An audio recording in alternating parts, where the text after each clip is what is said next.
Gee, by listening to you, I feel strong of sweetness. Strong sweetness. Yes, like more directly to meet the beloved. Oh.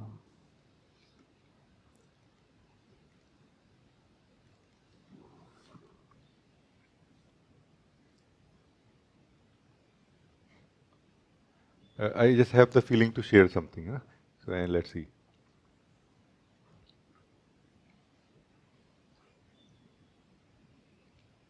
Let's say when we eat food, no, physical food, we are hungry when we eat food, no.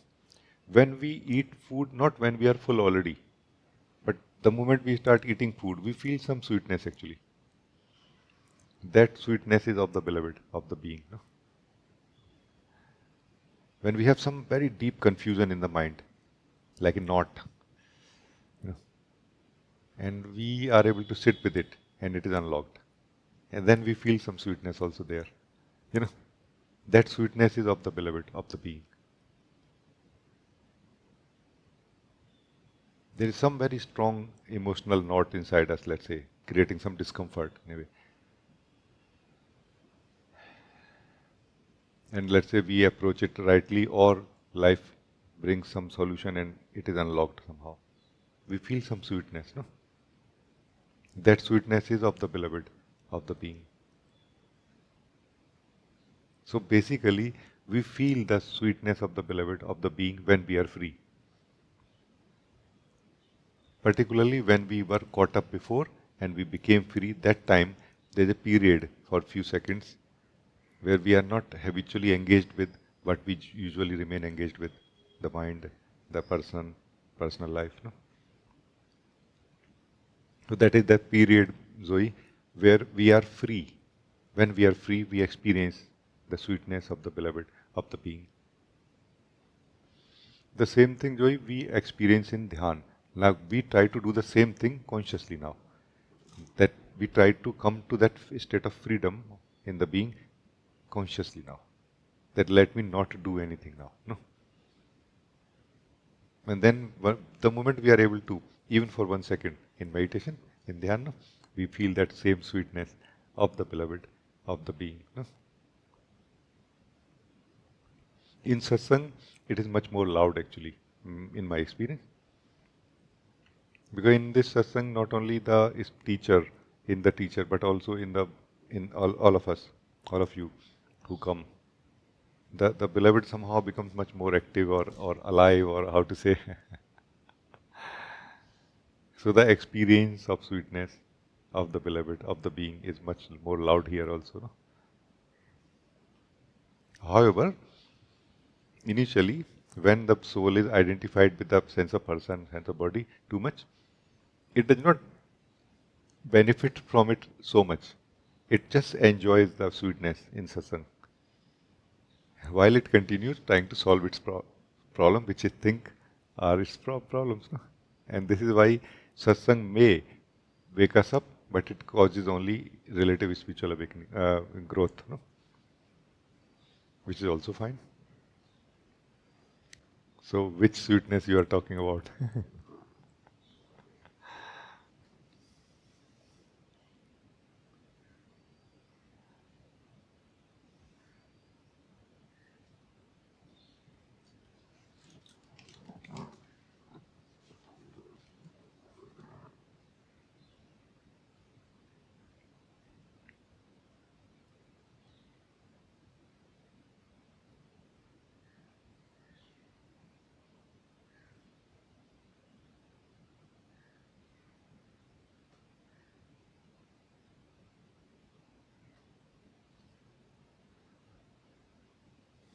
It's just so pure.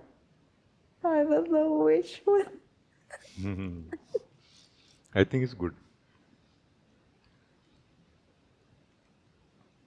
because for sure in satsang, in our own dhyan also, in our satsang also, we have moments where it is so pure that it cannot be defined really. No, so I think it's very very very good.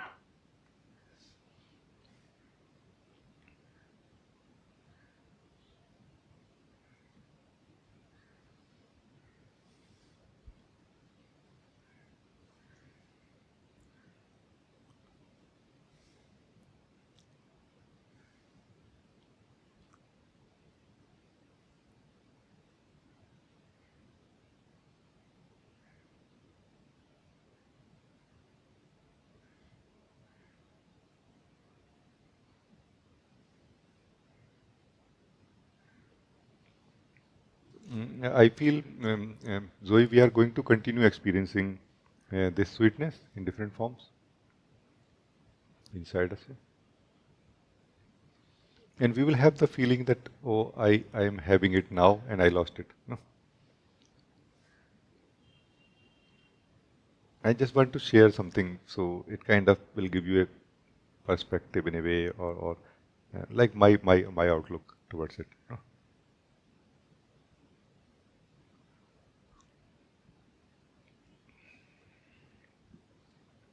If you want to live the sweetness of the being in you, you need to live the bitterness also before that, because that will create a contrast. Only on the background of experience of bitterness, the being, sweetness of the being feels sweet. No? Because the being is neither sweet nor bitter. No? So even the sweetness of the being is not actual experience. It is only the other end of the bitter experience. You know? Bitter experience is like the being is trying to go away as far as it can from its own original true state, true experience, to some imaginary fictitious experience. No?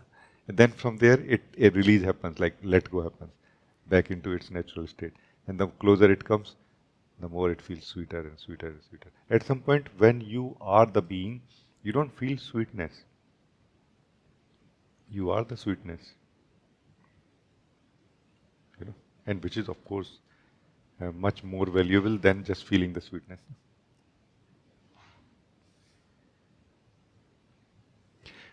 Why I'm trying to say this, that it can serve a great purpose for us to become free from that work which we are doing unnecessarily inside us in the direction of awakening, because we are trying to change our experiences inside us continuously. Or, however, all those experiences are serving some deeper desire. No? Like our desire for happiness has created the experience of unhappiness. No? Because we are very specific about it in our demand, that I want to experience happiness like this, like like when we go to a holiday destination, we have just landed, the fresh air of the beach, I want to experience like this. So for that, the opposite has to be created first. You know what I mean?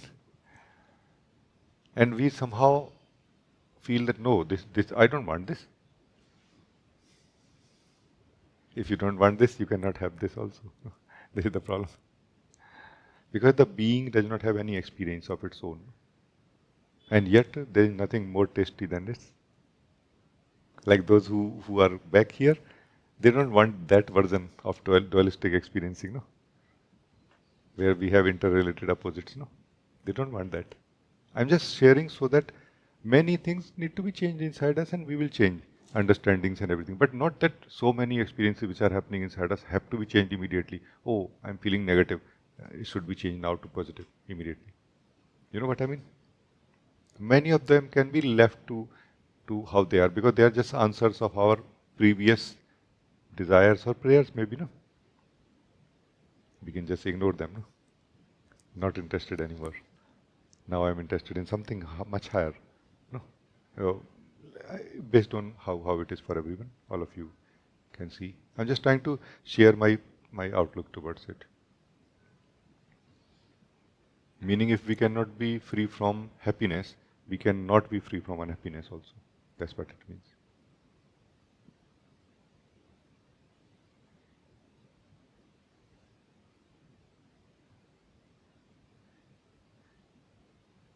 Is it also even this kind of sweetness? I also maybe to be more neutral. More? More neutral. That okay. No. No.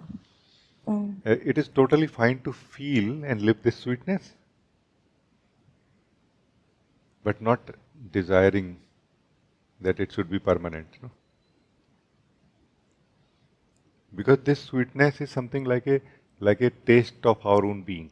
When we drink it, when we eat it, we start remembering who we are. No? So in satsang, it serves a great purpose actually for those who want to remember, wake up who they are. Because we get to drink that truth the taste of the sweetness of the being which is offered by our beloved. No? Hey, let's enjoy it. Like we will remember more clearly, more intensely, more deeply who I am. Like a thirst initially wakes up inside us. That I don't think life is giving me that which I am searching for, or it can ever give me, No, I need something totally different than, the attainment of personal life. That kind of wakes up inside us here. So it is a very beautiful thing. Don't be neutral. Totally drink it fully into it, but don't demand it to be permanent because it is not going to be permanent. It is not yours yet. So it will not be permanent. And when it will be permanent for you, you will not be interested in it anymore. Because you are the source of it then. Because you have attained something higher than that by that time.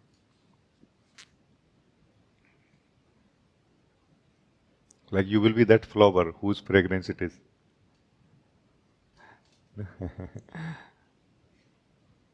You will be more happy and dancing out of glory, in glory of your beauty, eternal beauty, not so much like, oh wow, how sweet, how beautiful sweetness coming out of me or fragrance, You know what I mean? Like it will be something so small for you then by that time. I hope that, again, I'm just checking. Because I'm really trying my best to communicate, to share, and I know it's not easy. So your cooperation is totally, totally required to respond and to make clear that no, it was not clear to me. And also a little few words of appreciation will not harm if you have understood well. Yeah, I feel so much great gratitude and so much grateful because every time when I check with you and then bring lots of clarity, because sometimes what I feel like sweetness, and then I feel, oh, is that from my imagination? Is that really happening? And then just by listening to you, everything just clear. Thank you so much, Jake. Thank you, beloved. Um, Satsang is a spaciousness or a space of being, which is full of light, full of true light. And it's a really very powerful facility for those who want to see the truth as it is. Because truth is seen as it is here. No distortion possible here. No. All that is required is a desire in you to see the truth, which I see in you. So that's why you are able to see. Oh, so clear. Clarity or pure perceiving is same thing. Not adding anything to the view, to the perceived.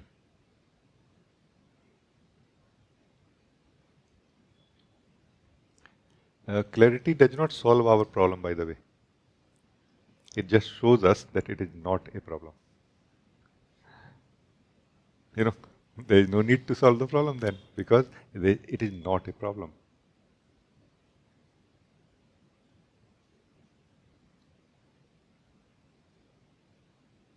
Like some innocent patient goes to a doctor that the doctor, I have a big problem in my life. He says, okay, what to do? But what is your problem? He says, my problem is that I don't feel thirsty after drinking water. I don't feel hungry after eating food. He says, it's okay. I know this disease totally. I know this. I'm an expert of it. Take these medicines. Take this one pill after sleep and take this another pill before waking up. Okay?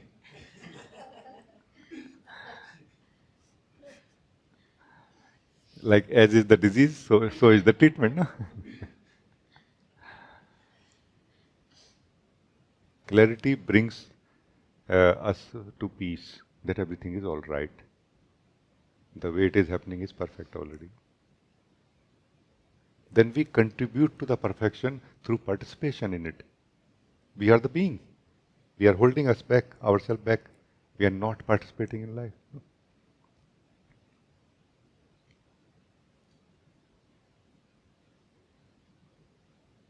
Like this. Thank you, beloved. Thank you so much, Chi. Love you so much, Chi.